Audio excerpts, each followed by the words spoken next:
being a successful creator, everyone says like, you got to be consistent with content. You got to upload every week. Absolutely not. When I hired my first employee, it was an entire construction team and I doubled my productivity literally on day one. My merchandise just like randomly exploded one day. Like actually exploded, like physically? Yeah.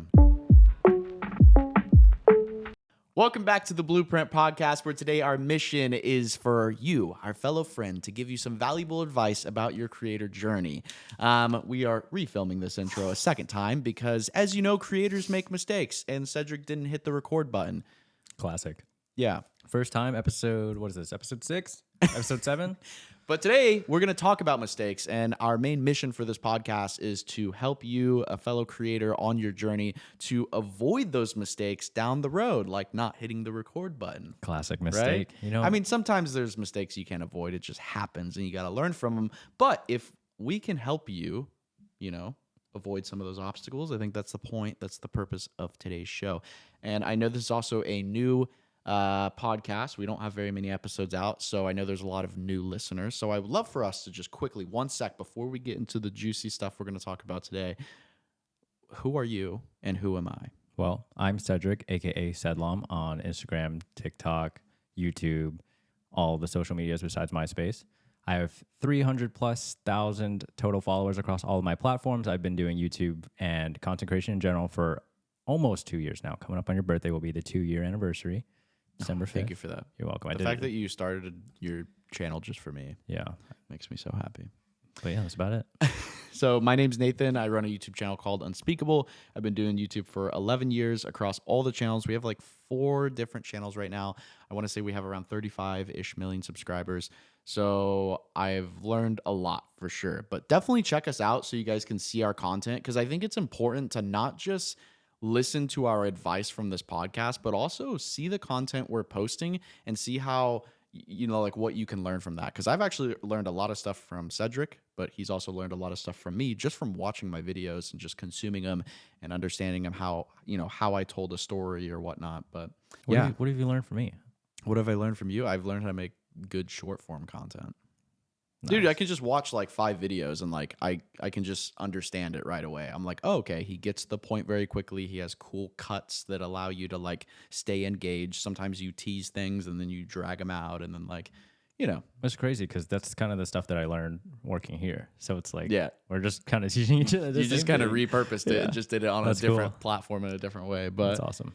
yeah, we're going to talk about a couple things today. The first thing I want to bring up is something that I think is really interesting. I'm actually in the middle of working on this right now. And what I think it is I'm trying to discover what I think is the 3 most important pillars to create a successful creator or create a successful YouTube channel. And the cool thing about these pillars is they actually all kind of link together.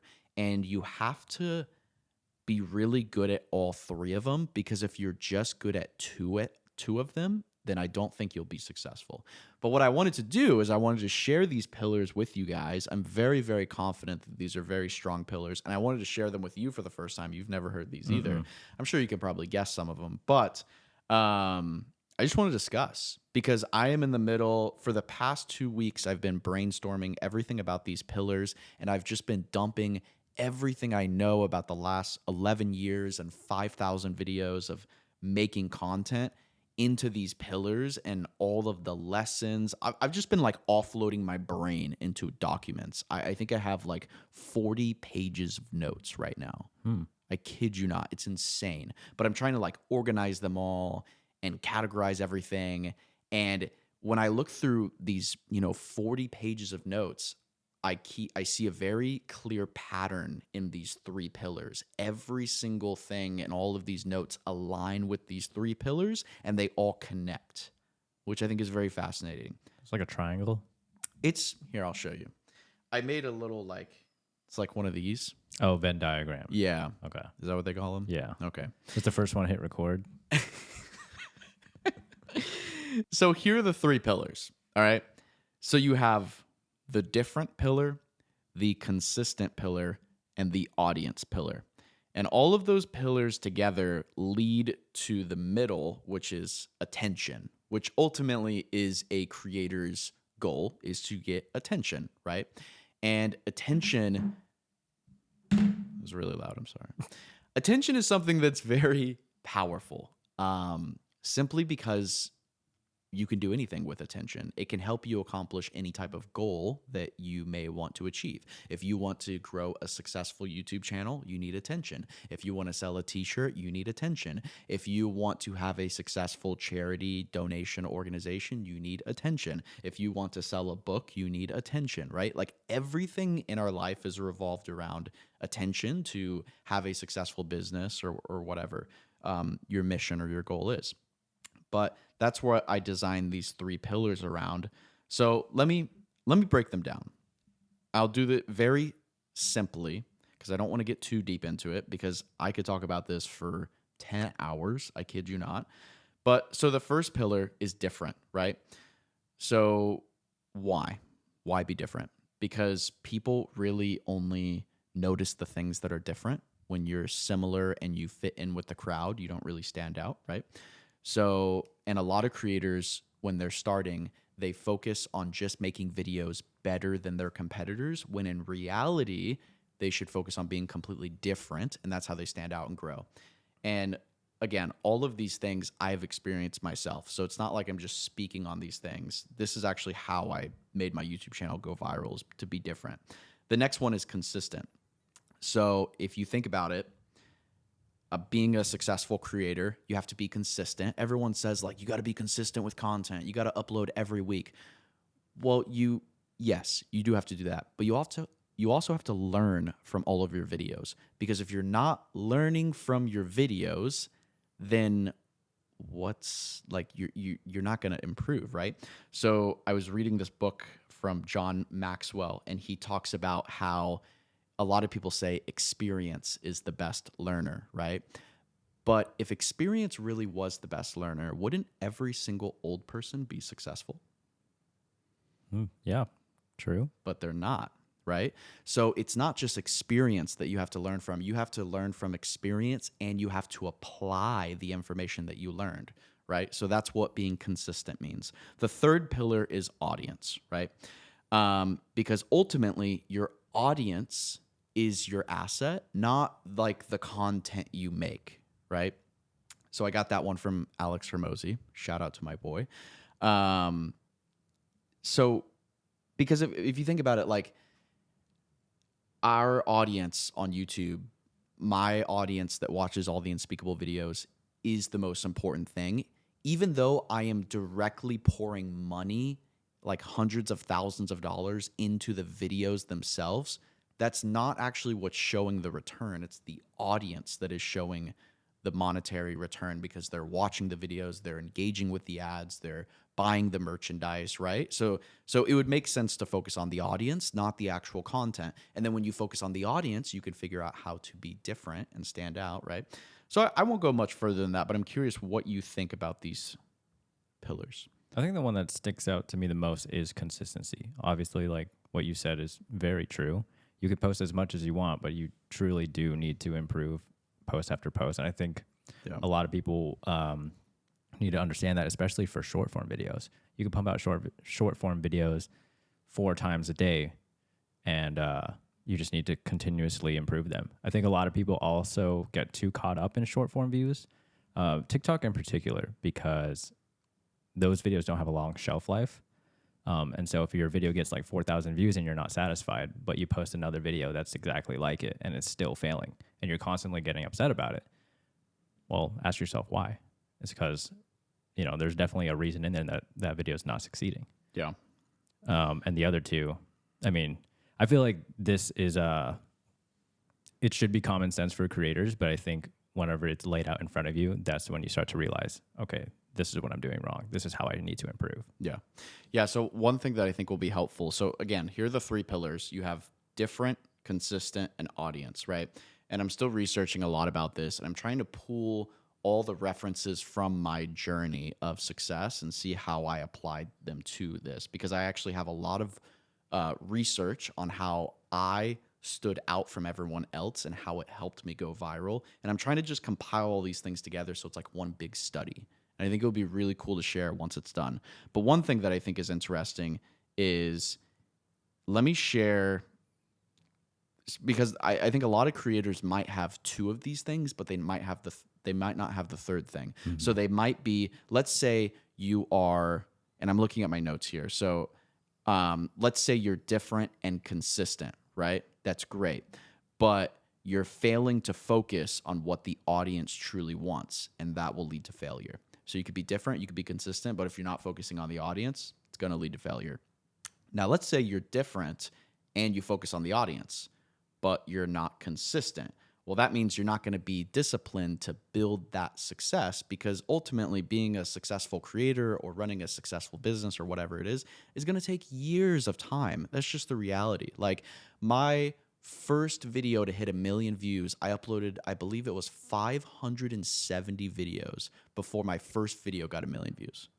Jeez. I think it took 3.5 years, right? So, and I was being different and I was focusing on my audience, but the only thing that was lacking was just me being consistent. And I was being consistent, but sometimes it just takes time. It takes years to build that kind of thing. A lot of creators quit because they set a goal or they have an expectation, I'm going to get here in 3 months, when in reality what they're doing might take 4 years, right? So that's where consistent plays in. Now, let's say you're consistent and you focus on audience, but you're not different, right? If you're not different, you're failing to stand out from the crowd, and you're never going to peek up from the soil and really grow and sprout into this YouTube economy or whatever you want to call it. And sure, like, could you be successful without one of these? I think you can, right? But I think the balance between these three things, being different, being consistent, and focusing on your audience, is ultimately, if you can master those three things, as long as you don't quit, there's absolutely no reason that you can't be successful on YouTube. Absolutely no reason. Definitely. Like, no reason at all. But yeah, that's my spiel. And that's what I've been working on for the past 2 weeks. I've been working on all the information leading up to it for the past year, actually. I've just been in this session where I just offload everything I know. Everything I know about audience, everything I know about this. And it's been really cool. Like, just seeing, like, all of my stuff just like laid out on, like, just your thoughts kind of just being spewed out. Yeah, and your because experiences. because ever since we started this channel, I was like, man, I should really make a bunch of documents on everything I know. Like, let's get it all out on paper, because it's all just in my head, right? And man, I did not realize how much was like coming out. I mean, yeah, it's legit probably like 40 or 50 pages of like just straight info on how to grow a successful YouTube channel. And it's all like good stuff too. Are we going Like, to see this full pillar study here on this channel? indeed, we might. I'm trying to figure out how to organize it, right? Because there's just so much info. And I'm also trying to organize it in the perspective of a creator trying to grow. Because some of the knowledge that I'm putting out is on my level, right? So a creator that may have 100,000 subscribers may have trouble understanding it, right?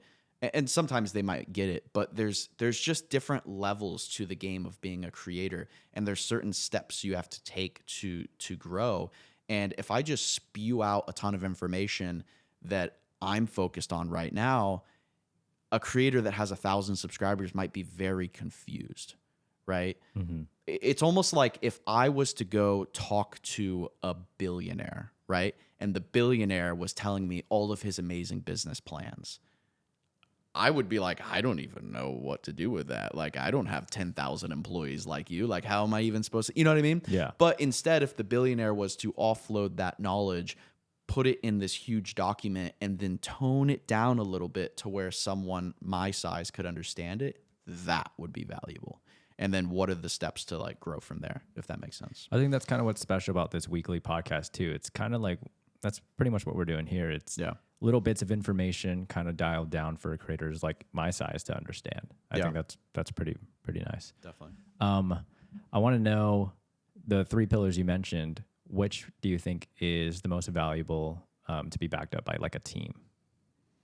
backed up by a team. Yeah. So like which pillar can you focus on the most and like the easiest, most efficiently if you had a team with you? I would probably say being different and the audience one. Yeah. Yeah, because being consistent is more so like, honestly, all three, to be honest, because you could teach your team to be consistent and to learn from every video, because that's what we do. So, like, for example, every Monday, we try to post a video every Saturday, and then every Monday, usually all the data comes in and the retention, and we will review it with the entire team. We'll break down the whole video, what went wrong, what did we do good, what not, right? So that would be in the consistent category. We also focus on our audience. So when we plan videos, we question ourselves, how does this align with our audience? Is this something our audience wants? Is it something they requested it? Why did they request it, right? So just diving into that. And then we have another pillar of how we can be different. And don't get me wrong, we're not always different, right? There's a lot of videos I have on my channel that are very similar to a lot of other creators because it's so difficult to be different ultimately, because everything on YouTube has already been done before. It's so hard to stand out and be different. But if you look at our most famous videos, like I would say probably 80% of them look original because they're so different. I would take 2 to 3 different ideas from other creators and like combine them together.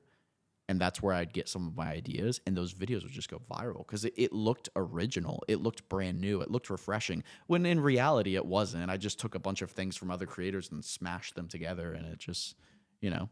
Well, that's at the end of the day, that's just inspiration. Yeah. I think a lot of other creators do that. So It is literally impossible to create an original video. Like, and a lot of people might argue with that, but like, it's been done before. Like I saw this creator the other day, and I'm not trying to bash him for this. It was a great video. Who's that dude that did the capsule hotel video? Drew does. Yeah. So that guy made a video, Capsule Hotel. Went viral. And yeah, it went viral. And everyone was talking about it. They were like, this is the best thing ever. This is so sick. Why have I not thought about this? This is so original, blah, blah, blah. I looked on YouTube. I found a video of a travel vlogger that did that exact video 2 years ago. It has like 50 million views. Yeah. 2 years before he did it. The point is like nothing is original, right? So the different category is a really difficult one, but I think ultimately your team can focus on all three. You have to focus on all three. You really do. I think the consistency one is more of a mind game, more of a psychology game, more of a like, okay, you just gotta like push through it. And then the other two, you can really lay those out on paper, like I would say. Yeah. And just to clarify, you don't need a team right now. Like at your size, probably, whoever's watching this, you're probably a smaller creator. You most likely don't need a team of 35 employees. Absolutely not. You do not need that I big of a did team right not now. have like more than 3 employees all the way up to like year 8 on YouTube. Wow. I think I hired my first employee when I was like on year 4. Oh, wow. Yeah. So for I the wanna first 4 years. Yeah, maybe the end of year 3, but So that's what I want to dive into now. So I want to kind of dive into your whole creator career, how long you've been doing it by yourself, and then your first employee, and then kind of reflect on how much the company has grown. Who? Okay. Well, first 3 years of YouTube, I did around 570 videos. I pretty much edited, produced, did everything for those videos, thumbnails, titles, video tags, like everything under the sun. That was me with my fingers on my computer. And then my first employee, which I think this doesn't have to be every creator's first employee, but was an editor. And the reason I say that is because there's a lot of creators that love to still edit their videos. I don't think there's anything wrong with that, but I feel like if someone, you got to understand when you hire someone, like they're not instantly going to be better than you right out of the gate, especially since you've already been doing it for so long. Now, if you hire someone from a completely different industry, like if I hired a guy to do software coding, of course he's going to be better than me. I've never done it, right? He could have 3 months of education in software and he would be better than me. But I've been editing my videos for 3 years, so I know quite a bit about my style, my editing, what my audience enjoys, right? So you're going to spend a lot of time offloading all of that information onto your first employee if it's an editor or whoever that first employee is, right? And then that person is going to have to slowly adapt that style. And they're also going to create their own style too, which I think is really powerful because I've had editors where I will review some of their edits and they will edit things and put things together that I think is so cool that I couldn't even think of because they took everything they learned from me and then they slowly put their own twist on it. And it makes it even better than what I could have done, right? And now we've gotten to a point where I don't even remember how to edit a video. I'm not even We kidding. need to do that as a TikTok or something. A short. I am serious, dude. I used to go so hard on editing. I could take like 8 hours of footage and make a sick 12-minute video in one day, like beginning to end, like and upload it the next morning. And I'm just like, You know what would be really fun? I can't do anything. Bro. We should let everyone in the company take a week off and you have to do everything by yourself and we'll film it. I think that would be such a fun experiment where it's like, okay, I want to do this video, but I have to order everything. I got to set it up. I got to come up with a thumbnail concept. I got to make the thumbnail. Well, the thing is I used to do literally all of that. That's what that I'm was saying. me. But the only difference is now our videos are so big. Like we have an entire construction team to help us build things because that's how crazy some of our stuff is. Yeah. Like I would literally have to learn how to build a house and then like you know what I mean? Like, so if we were to do that, I'm down, but we'd have to scale down the videos because over time, each year our videos just get bigger and bigger and bigger and bigger. And we add more team members, more people. And it eventually gets to a point where like, if one person was to set up a whole video beginning to end, editing and all, it'd probably take like 3 or 4 months. Maybe even longer. I think we need to try it. That'd be fun. And then we Yeah. could get other YouTubers to do the same. That would be so much fun. I think what a cool experiment. Yeah. I wonder how you would perform, especially doing thumbnails. Thumbnails are brutal. I think I do well with thumbnails. I've always been really good with Photoshop. These days, though, they're going crazy on Photoshop. Yeah, these days. they are doing pretty crazy things. They got like AI editing the whole face and like. When did you start handing thumbnails off to people? That was probably about the same time I got an editor. Yeah. I would say. Yeah. Because thumbnail designers, like, well, same thing with editors. Like my first employee was not really an employee. He was just a contractor. So I would just pay him every once in a while. It wasn't like we got an office space now. Yeah, it was just like he didn't even live in the same state as me. And I would just send him footage and he would edit it, right? Mm-hmm. Same thing with thumbnails, right? I'm pretty sure my first thumbnail designer was like in Brazil or something, like just some like random country. And, you know, he would communicate to me at like 2 a.m. because that's when he woke up and I'd be like, you know, sending him messages back. But yeah, kind of the same thing. You know, I would pay like $15, $20 a thumbnail and I would just send him like the assets, my face, screenshots, whatever I need, you know. The good days. Yeah. Now we're paying like 300. Yeah, more than that probably. Thumbnail artists are making a lot. Yeah. After thumbnail artist and editor, what position did you hire for next? Another editor. Okay, after that. And what year was that? Did you hire another editor? Do you remember? I think that was like year 5. So 5 years in, you have 2 editors. Yeah. Were they officially signed with you then, or is it still contracted? It was still like contract kind of work. Yeah. Gotcha. So no actual employees under the Unspeakable. Yeah. LLC. I think my first 3 employees were all editors. And then after that, it was merch. Mm. And then it was James, my first videographer. Wow. James. Yeah. So okay. And how big was the merchandise team? 2 or 3 people. Two or 3 people. Yeah.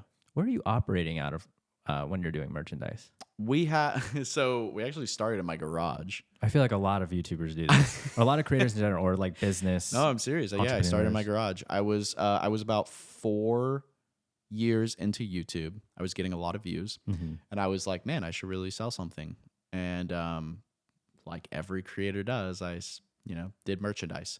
So I literally did all of this myself. Like I didn't have anyone helping me. So I reached out to my local screen printing company that was like in my area.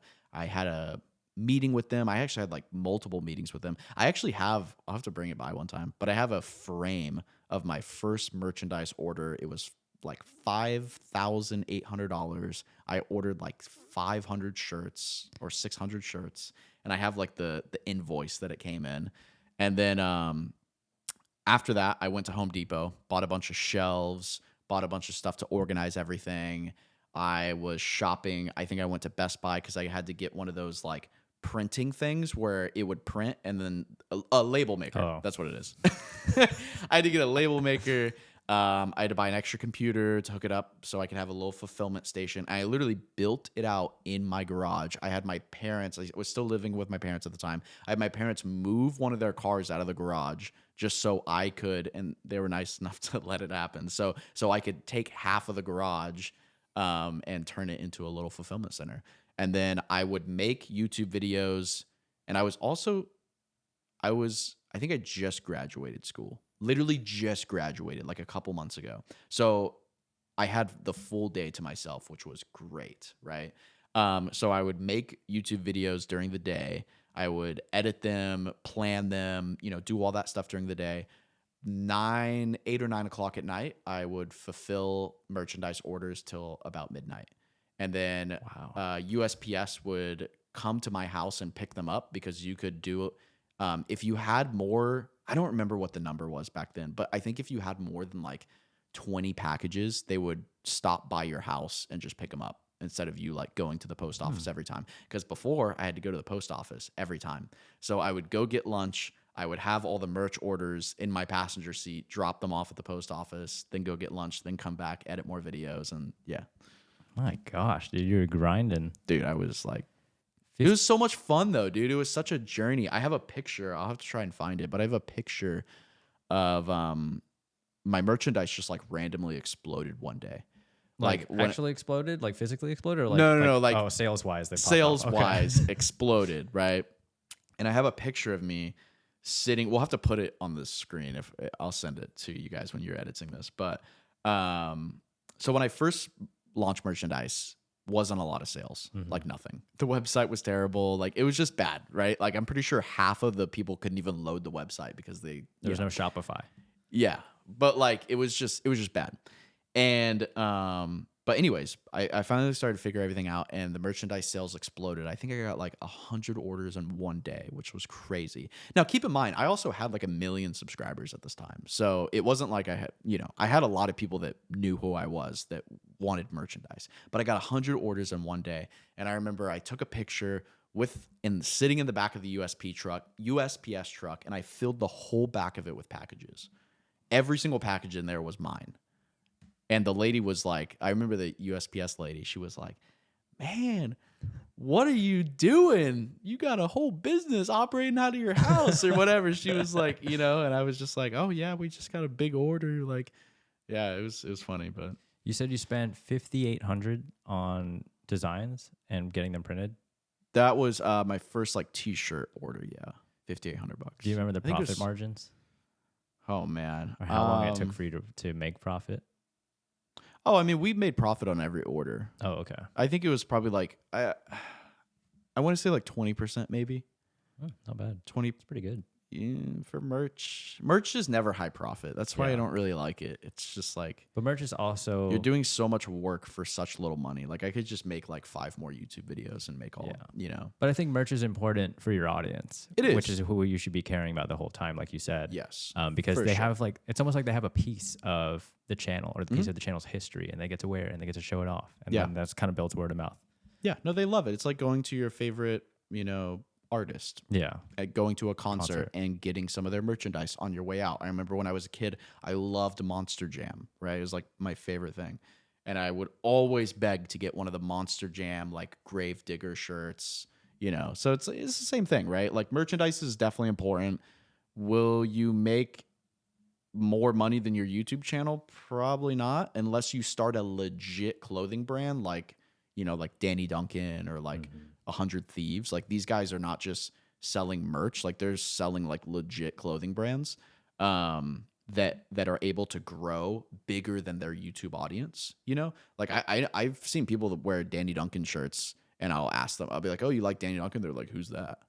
Like they just saw the shirt in a store and they thought it was cool. So like, but my merchandise, for example, is really just for my fans. Like if you saw, like, you probably wouldn't know because it says unspeakable. You're like, what does that mean? You know, like most people are confused, right? So You find yourself going down that rabbit hole, starting a design company at all? Is that something you're interested in? not really. I just don't enjoy it that much. Mm-hmm. If I enjoyed clothing and Fashion. yeah, if I enjoyed that stuff, I think it would be really fun. You Yeah. know, building something like Gymshark, I think would be sick. Like yeah, I love for sure. like those companies are just so cool to me. But I don't know, it's just not really my thing. Not really worth right now. Yeah. I want to go back to teams. So the merchandise team, those were the first official people you actually signed on to the business. They weren't contractors. I believe it was an editor. Oh, okay. Yeah, I think I like transferred one of our editors from a contractor to an actual employee. Gotcha. Yeah. And then James, and then Gabe. Gabe came a little bit later, but yeah. Okay.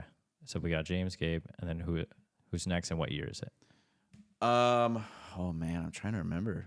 James was what, 2019? Yeah. And then I was also 2019.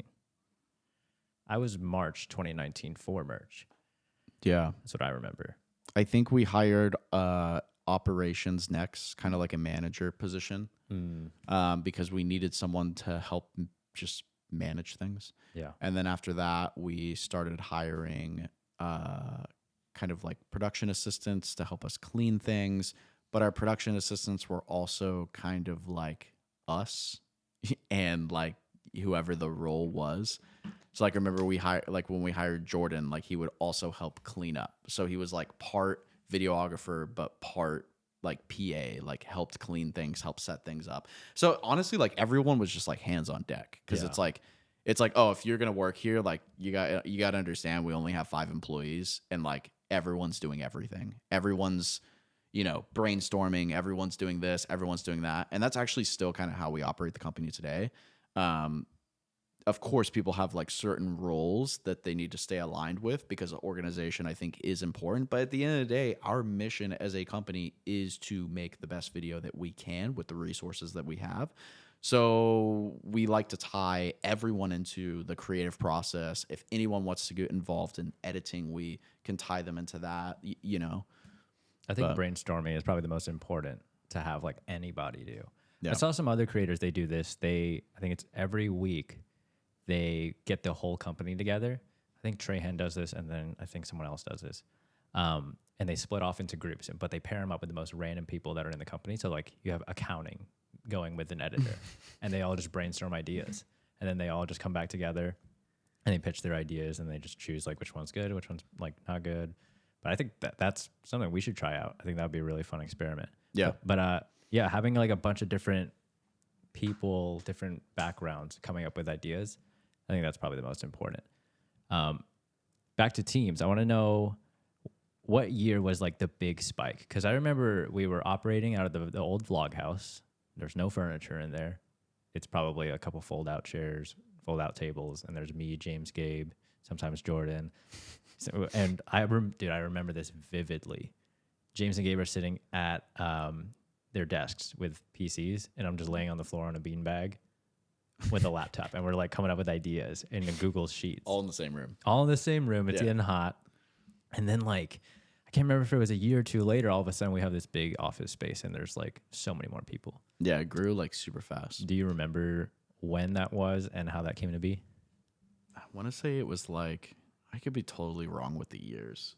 I'm not good with dates, but I want to say it was like 2019 or 2020 maybe. 2020, when 2021. we really started growing. Yeah. I mean, the company just like was making like so much money, and we just weren't spending it on really anything because I didn't really know what to spend it on.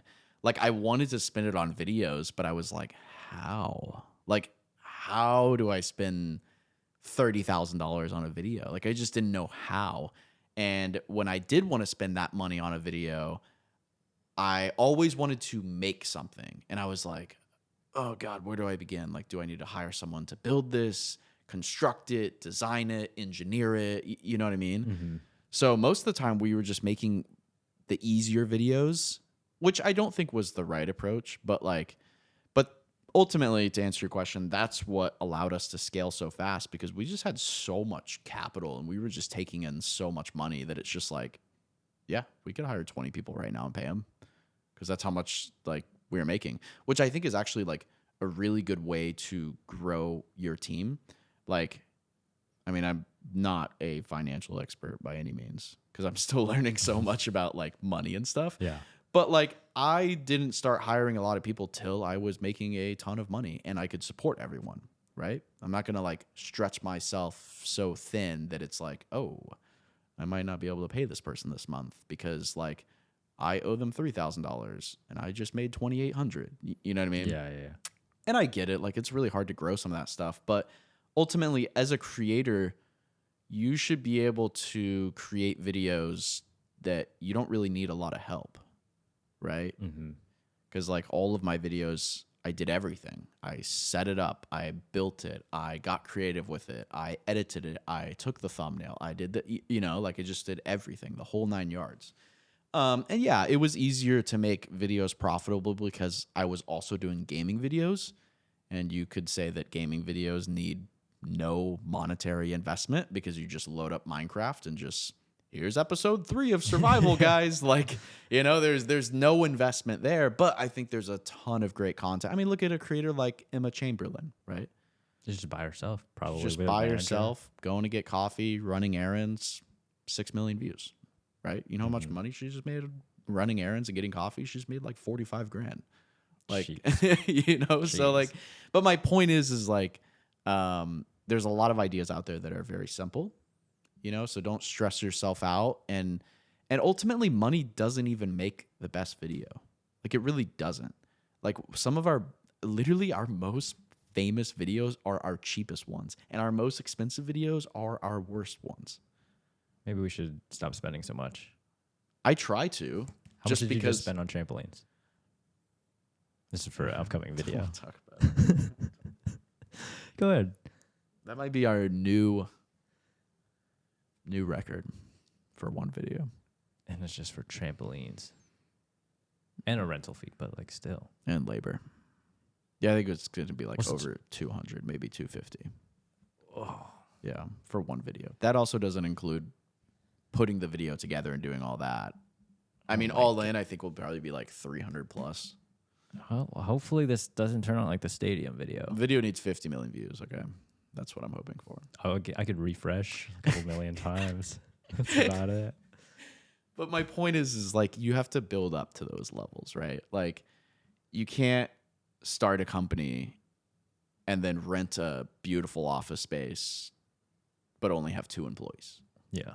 Right? Like you got to build like we had like 6 or 7 employees and we were still working out of my house. Like literally we upstairs was our office, downstairs I lived, backyard we filmed.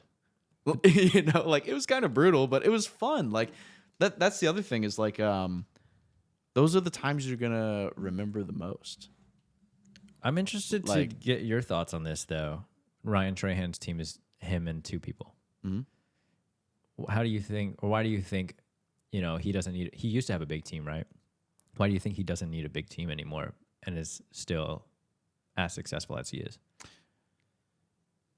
Because his videos are super powerful because he just focuses on telling a good story. And I think the things he does, he doesn't need to spend a lot of money on. I think he should. I think he should spend more money on videos because I think it is going to create a better experience for the audience. Like imagine if he made a really big set and hosted some cool game show. Like I think he would crush it. I think that would do so well for him. But also maybe that's not his style. Right? Yeah. Maybe his style is adventuring, storytelling, building emotions, building random characters in his videos and hyping them up and, getting people excited about them when he runs into some random dude at McDonald's when he's traveling across the country with a penny, right? Those things are exciting, right? That's how you tell a good story. And you don't need money to do that. Like you don't need money to tell a good story. You don't need money to get people emotionally invested into something. I mean, even if you look at like some of the best, highest grossing movies. They're actually some of the cheapest.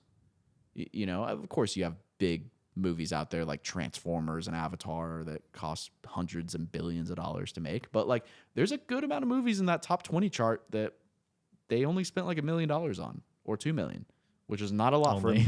which is not a lot for a movie. Yeah, that's true. You know, but the point is money really has nothing. I don't think money has anything to do with making a good YouTube video. Does it help?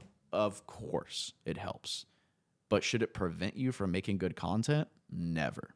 That's just an excuse. Yeah, I think at the end of the day, everything kind of boils down to creativity and storytelling. Yeah. Final thoughts. I want to get your opinion for any small creator out there. I want you to give them, in order, the top 3 employees that they should start whenever they're building their team, start hiring. Ooh. So I think number 1, like I think so as well. I think the first person you should hire is an editor, because you're going to clear up so much time. Yeah. And focus on so many other things while someone else is editing. Yeah. Yeah, it also depends on what kind of content you make, right? Because you could make YouTube videos. You could make YouTube videos and TikToks and shorts, right? Mm-hmm. I'm going to assume you're a creator that makes a little bit of everything. Yeah. You make Instagram posts, you make shorts, you make long form YouTube videos, you do it all, right? So yeah, the first person I would hire is an editor, because ultimately when you hire an editor, at least when I hired my first employee, it was an editor, and I doubled my productivity literally on day 1. It used to take me 8 to 12 hours to edit one video. I could usually knock it out in one day.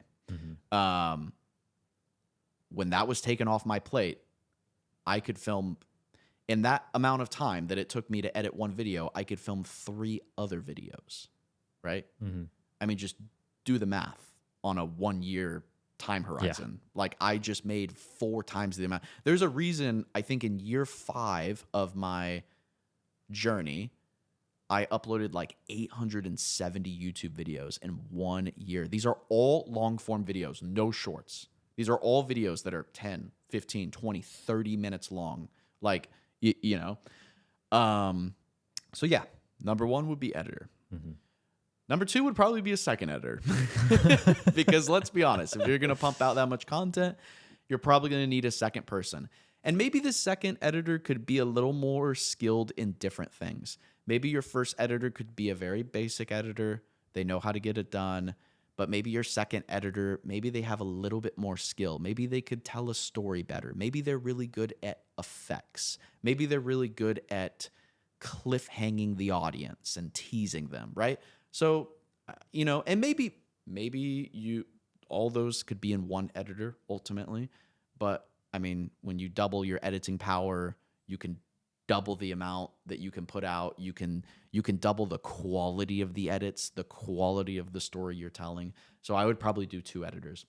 The third one I would do is I would either pick between a thumbnail designer or someone that can help you creatively write your videos. The reason I would pick between those 2 is because I really enjoyed making my thumbnails. It was something that I actually loved doing, and I was actually really good at it. And usually when I hired a thumbnail, I think I went through like 6 thumbnail designers. I couldn't find a single person that was better than me. Eventually I did find someone that was better than me, and I obviously hired them. But I just kept doing thumbnails, and thumbnails were super easy for me. It would take me like 15 minutes to do a thumbnail, right? So in an hour I could do 4 thumbnails. Boom. There's all my videos for the week, right? So I would say thumbnail designer or a creative person, because ultimately, like, you know, your videos are going to get to a point where, oh man, I need help brainstorming how to make this intro better. I need help thinking of this title, but also I need help of, hey, can you look at the last 4 videos I posted in the past 2 weeks? Can you break down an analysis of these 4 videos? Figure out 3 things I can improve and how we can implement that into the next video I'm recording tomorrow, right? So someone could do that, right? Because ultimately, like I said earlier in the podcast, the law of like consistency, you don't want to just be consistent with content, you want to learn from it, right? So maybe you have that person helping you learn, and that person is also learning as well. And and maybe they're also focusing on your audience a little bit. They're like, oh, hey, I think your audience would really like this. You haven't tried this. Or, hey, your audience liked this in the past. So how can we create a new version of this? Right. Um, so yeah, I would say between creative and a thumbnail person. Gotcha. But yeah, I mean, ultimately, it really depends on what kind of content you make, right? Yeah. I only made long form content, so those people made sense to me. If you only make shorts, you probably don't need two editors. Definitely right? not. You probably just need a lot of creative people and then like someone to help you set up shorts, because shorts can sometimes take a long time to set up and make and, piece together and whatnot. Yeah. And like we said earlier, you absolutely don't need a team, but I think it's very, very beneficial. And I think there's no size. Like I think like you can have 2 million subscribers and still be working by yourself. I think it all boils down to personal preference. But yeah, that's gonna wrap up today's episode. Do you have anything you want to say about the pillars again? I'm going to go home and work on them. That's what I'm going to do. All right. Bye.